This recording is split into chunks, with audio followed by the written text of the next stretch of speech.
might be thinking, what's so important about small things? Yeah. Pesky inner critics, those, nagging doubts, anxieties we all wrestle with, and get this. Jordan suggests they can be like the unexpected key to unlocking some serious personal growth. Who knew those little voices could be so powerful? It's true, and it's really fascinating. What's captivating about Jordan's approach is that he doesn't, tell you to silence these voices or anything. Yeah. Their untamed energy can become a source of strength. I love that. That's such a vivid image. Yeah. Okay, so how do we wrangle these inner livestock? I mean, everyone's experienced those moments, right? Where self-doubt creeps in, or that inner critic just won't quit. Well, Jordan breaks down these inner critics into 4 distinct faces of what he calls the false self. Okay. They're like different characters in the play of our minds, each with their own unique way of trying to steer us towards what they believe will make us happy. Wait, so my inner critic actually thinks it's trying to make me happy? That's hard to believe when it's constantly, putting me down or making me feel bad. I know, right? Yeah. It's counterintuitive, but that's what's so fascinating about it. Yeah. So let's unpack these 4 faces so you can see what I mean. Okay. First, there's a negative adaptive child. Okay. Or NSE for short. NSE. This is the voice that's all about sticking to the rules, being afraid of making a mistake. It's that part of us that wants to please authority figures and avoid any kind of disapproval. Okay, so the NAC is like that kid in class who always follows the rules perfectly and is afraid to color outside the lines. Exactly. Now contrast that with the negative free child. Okay. Or NFC. NFC, got it. Think of the NSC as the rebellious teenager. Okay. This is the voice that wants to break free from any constraint. Yeah. Rebel against authority and do things their own way. Okay, so NAC is all about playing it safe. Yeah. NFC is like rules. What rules? Right. Now let's move on to the parent figures in this inner family drama. Okay, the parents. All right. We've got the negative nurturing parent, negative controlling parent, or NCP. Okay, NCP. This is the inner critic on steroids. All right. Bring on the big guns. It's the voice that wants to be in charge, the perfectionist that criticizes everything and everyone, including ourselves. So the NCP is like that super strict parent who has these impossibly high standards. Yes. Always finding fault and never satisfied. Right. Oh, wow. I'm starting to see how these different voices can create a lot of inner turmoil. Yeah. It's like having a constant committee meeting in your head. Yes. With everyone vying for control. Yeah. It's exhausting. It is. And here's the thing. Yeah. Jordan suggests that our usual way of dealing with these voices, suppressing them, arguing with them, trying to force them to be quiet, actually just makes them stronger. Really? He calls this the SAD approach: suppress, agree, or disagree. Oh, SAD, that is the perfect acronym because that's exactly how it feels. Like I'm stuck in this cycle of inner conflict that just drains my energy and keeps me feeling small. Exactly. It's like trying to reason with a toddler throwing a tantrum. Yeah. Yeah. Rarely works. Right. But here's the good news. Okay. Jordan offers an alternative approach. Okay, I'm ready. Called A3CBM. A3CBM. Acceptance, appreciation, acknowledgement, compassion, and beginner's mind. Okay. A3CBM, I'm ready for a new approach. It's a complete 180 from our usual way of dealing with those inner voices. Tell me more. How does this work? Instead of trying to shut down or silence those inner voices, Yeah. with A3CBN, we try to understand them. Okay. We acknowledge they're there, we accept that they have a perspective, Okay. and we even appreciate that they're trying to help us in their own clumsy way. So it's like shifting from fighting to understanding. Exactly. But how do we actually do that? Especially when those voices feel so negative and so judgmental. So let's imagine you're dealing with a bout of jealousy. Okay. It's uncomfortable, maybe even a little embarrassing. Your first instinct might be to push it down, Yeah. Tell yourself you shouldn't be feeling this way. Right. But with A3CBM, you approach it with a curious, almost scientific mindset. Okay. You'd say, okay, jealousy, you're here.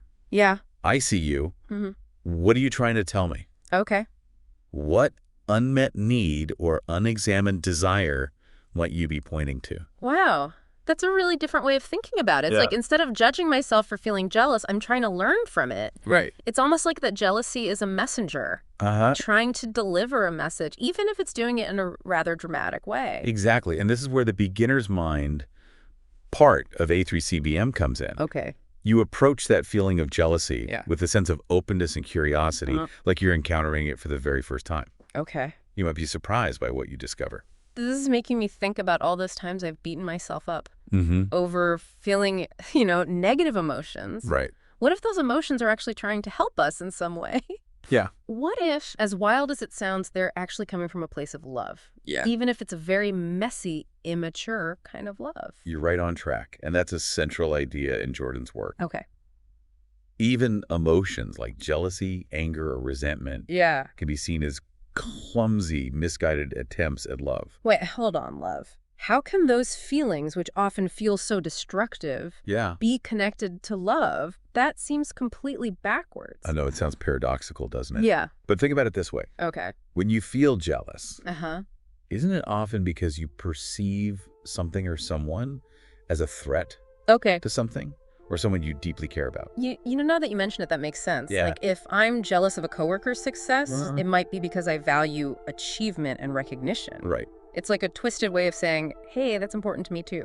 Precisely. It's a way of trying to protect what matters to us, even if it's expressed in a way that's hurtful or unproductive. Okay. And the same goes for anger. Often, anger arises when we feel like our boundaries have been violated. Yeah. Or something we value has been disregarded. So even though these emotions feel negative, they're coming from a place of wanting to protect something we care about. It's like those emotions are saying, pay attention, this matters. They're like those flashing red lights on your car's dashboard. They might be annoying, but they're trying to alert you to something that needs your attention.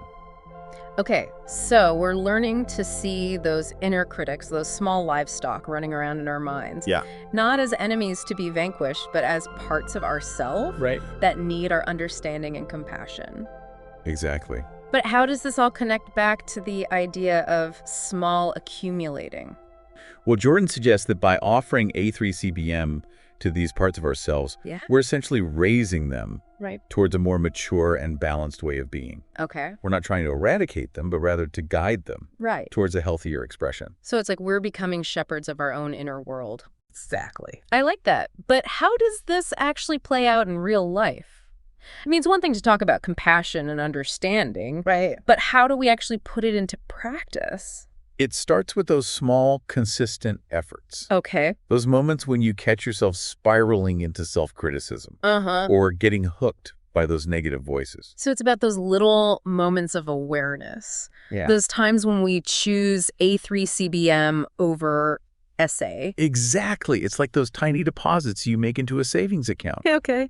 They might seem insignificant at first, but over time, they add up to something substantial. I like that. That's encouraging. It's like we're not trying to climb Mount Everest in a single bound. Right. We're taking small, steady steps each day, and eventually we'll reach the summit. Exactly. And that's the beauty of the hexagram, small accumulating. Yeah. It reminds us that those small, consistent efforts, those little acts of awareness and compassion, can ultimately lead to profound and lasting change. Yeah. I love that this has been so insightful. I'm already starting to see my own inner critic in a new light. Good. But what about those times when it feels like those voices are just too loud, too overwhelming? Yeah. How do we find that inner strength to keep going? That's a great question, and it brings us to another key concept from Jordan's work. Okay. The idea of moving beyond prioritizing personal happiness, or PPH, to wishing happiness for others, or WHO. Okay. PPH versus WHO. I'm intrigued. Tell me more. Our natural inclination is to prioritize our own happiness. Yeah. But Jordan suggests that true fulfillment actually comes from expanding our circle of concern beyond ourselves and genuinely wishing happiness for others. So it's not about neglecting our own needs, Right. but recognizing that true happiness comes from something bigger than ourselves. Precisely. It's like that feeling you get, when you do something kind for someone else. Uh-huh. A little boost of joy that comes from contributing to something larger than yourself. That's a taste of WHO in action. That makes a lot of sense. But how does the shift from PPH to WHO actually help us tame those small livestock, those inner critics we've been talking about? Here's where it gets really interesting. Yeah. Jordan describes 3 levels of consciousness. Okay. 3 levels. At level 1, Okay. our primary focus is on PPH. Okay. Those 4 faces of the false self, that's NAC, NFC, NNP, NCP, They're all clamoring for attention, trying to get their needs met in a very self-centered way. So it's like they're all stuck in this me mindset. Exactly, and because they're operating from a place of fear and scarcity. Right. They're constantly on edge trying to protect us from perceived threats. Okay, so how do we move beyond level 1? It sounds pretty exhausting being stuck there.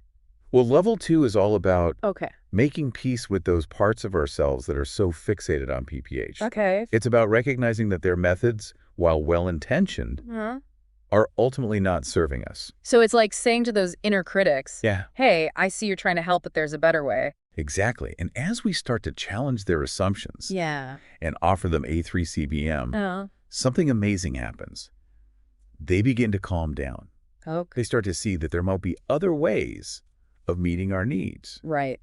Ways that don't involve so much fear and anxiety. It's like we're taming those wild horses. Exactly. Showing them that they don't have to be so reactive and afraid all the time. Exactly. And as those inner critics become more manageable, we create space for level 3 to emerge. Okay, level 3, what happens there? At level 3, our circle of concern expands beyond ourselves. Okay. We start to genuinely care about the well-being of others. Yeah. Not just as a means to an end, but as an end in itself. So it's not about what's in it for me. Right. It's about a genuine desire to contribute to the well-being of others. Precisely. And here's the paradox. Okay. When we shift our focus from PPH to WHO, our own happiness actually increases. Like that old saying, the more you give, the more you get. That's beautiful. So taming those inner critics isn't just about feeling better ourselves. Right. It's about becoming more capable of contributing to the well-being of others. Exactly. It's about becoming more compassionate, more understanding, more generous human beings.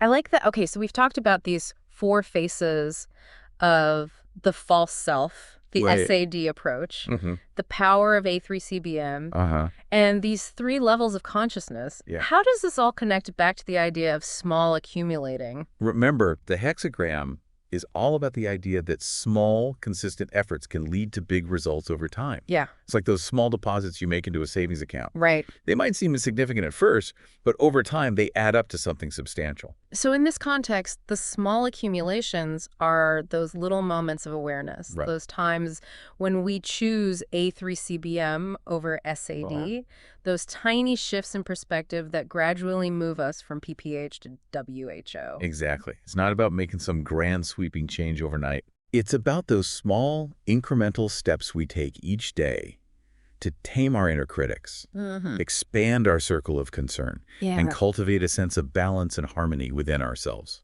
This is making me think about those times when I feel completely overwhelmed by those inner critics. It can feel like I'm being pulled in a million different directions. Yeah. How do we find that sense of balance and harmony when those voices are so loud? That's where the concept of sattva comes in. Okay. It's a term from Indian philosophy that refers to a state of balance and harmony. Okay. Kind of equilibrium within ourselves. Sattva, I love that word. It sounds so peaceful and grounding. Yes. But how do we actually cultivate sattva in our lives? Right. It seems like a pretty tall order when those inner critics are constantly stirring up drama. You're right. It doesn't happen overnight. It's a process, a practice. Yeah. And it goes hand in hand with taming those small livestock, those inner critics we've been talking about. Okay, so how are sattva and taming our inner critics connected? We'll think back to those 3 levels of consciousness. Okay. At level 1, where we're primarily focused on PPH, Yeah. those inner critics are running wild, creating a lot of internal chaos. Right. That's not exactly a recipe for sattva, is it? Definitely not. It sounds more like the opposite of sattva. Yeah. Like a recipe for stress and anxiety. Exactly. But as we move to level 2 and start to make peace with those parts of ourselves, something interesting happens. Yeah. We create space for a different kind of energy to emerge. So it's like as those inner critics calm down, we create more space for peace and harmony. Exactly. And as we continue to cultivate A3CBM and expand our circle of concern to include the well-being of others at level 3, we move closer and closer to that state of sattva. Okay, that makes sense, but it still feels kind of abstract. Are there any practical ways to cultivate sattva in our daily lives? Like, what does it actually look and feel like? One way to think about sattva is as a state of clear, calm awareness. Okay. It's that feeling of being centered and grounded, Yeah. even when things around you are chaotic. So it's like finding your inner Zen master, that calm amidst the storm.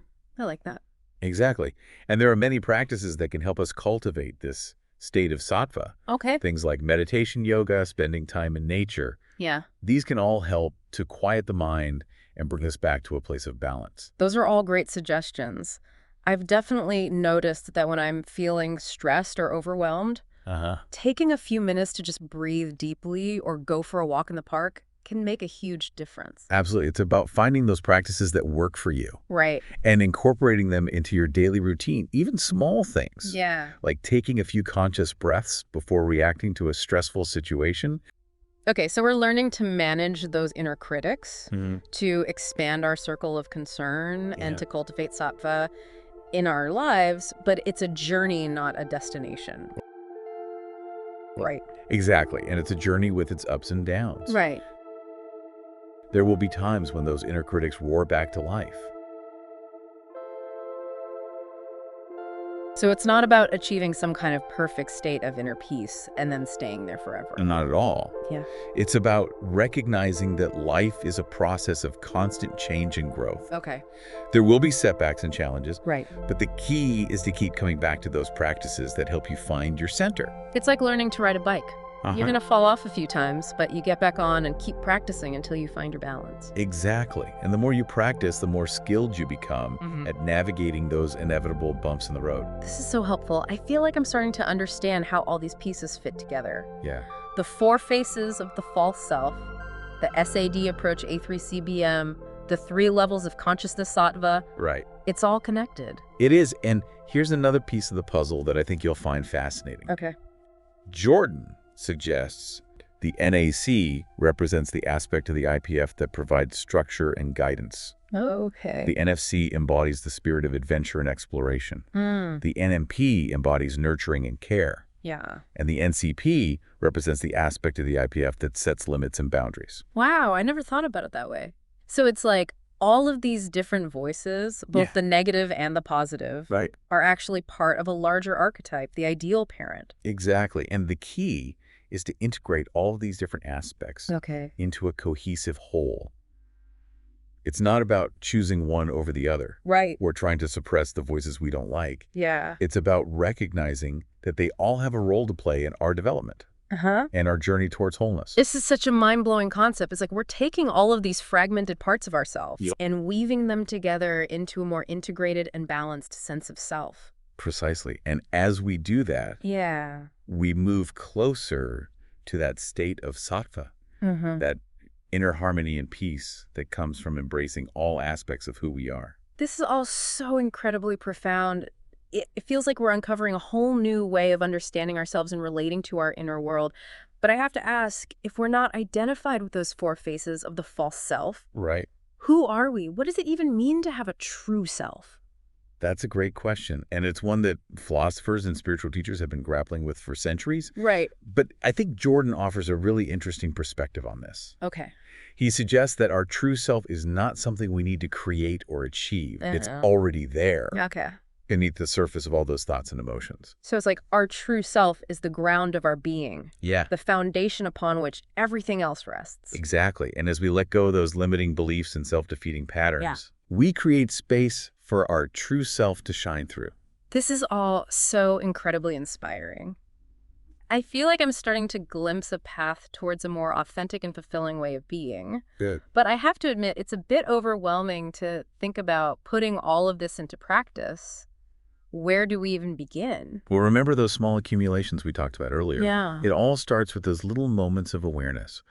Those times when we choose A3CBM over SAD. Right. Those tiny shifts in perspective that gradually move us towards a more balanced and fulfilling way of being. So it's not about trying to make some drastic overnight transformation. No. It's about those small, consistent efforts that add up over time. Exactly. It's like those small deposits you make into a savings account. Right. They might seem insignificant at first, but over time they add up to something substantial. This has been such a rich and insightful conversation. I feel like I'm starting to see my own inner world in a whole new light.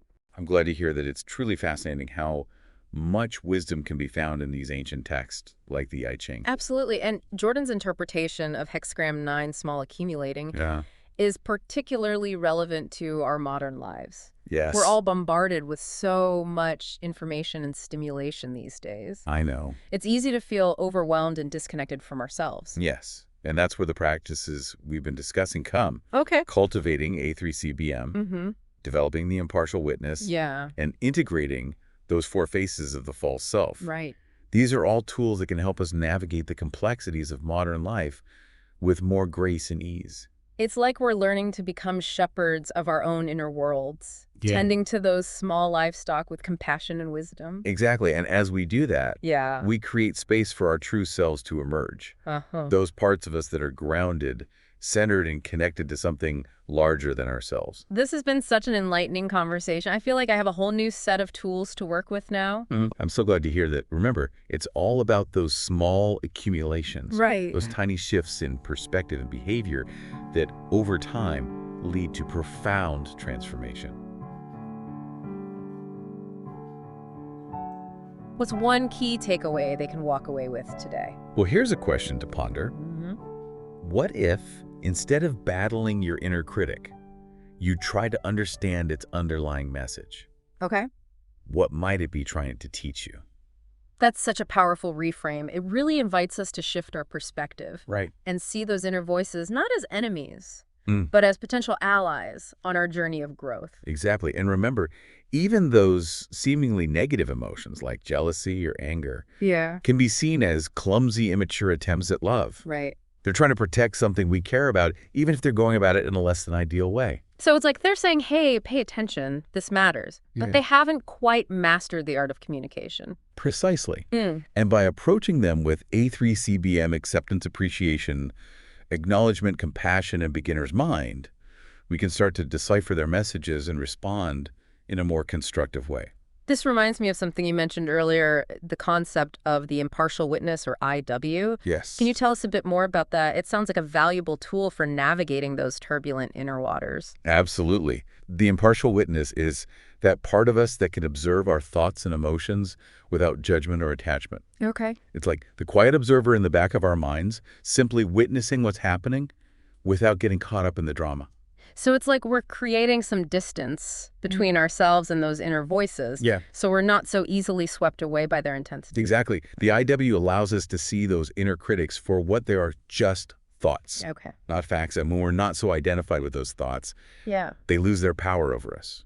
That's so liberating. It's like we're taking back control of the steering wheel instead of letting those inner critics drive us all over the place. Exactly. And here's the really cool part. As we develop the IW, we start to identify less with those 4 faces of the false self. The NFC, and NP, and NCP. So instead of feeling like we are those voices, we start to see them as just parts of ourselves. Exactly. Parts that we can observe and manage without letting them define us. Precisely. And as we do that, Yeah. we create space for our true self to emerge, that part of us that is beyond the ego. Okay. Beyond those limiting beliefs and self-defeating patterns. Okay, this is all starting to click into place. So we're taming those inner critics, cultivating sattva, developing the impartial witness. Right. And all of this is leading us towards a deeper connection with our true selves. It sounds like a journey of self-discovery, of peeling back the layers to reveal the true essence of who we are. Exactly. And remember, it's a journey, not a destination. Right.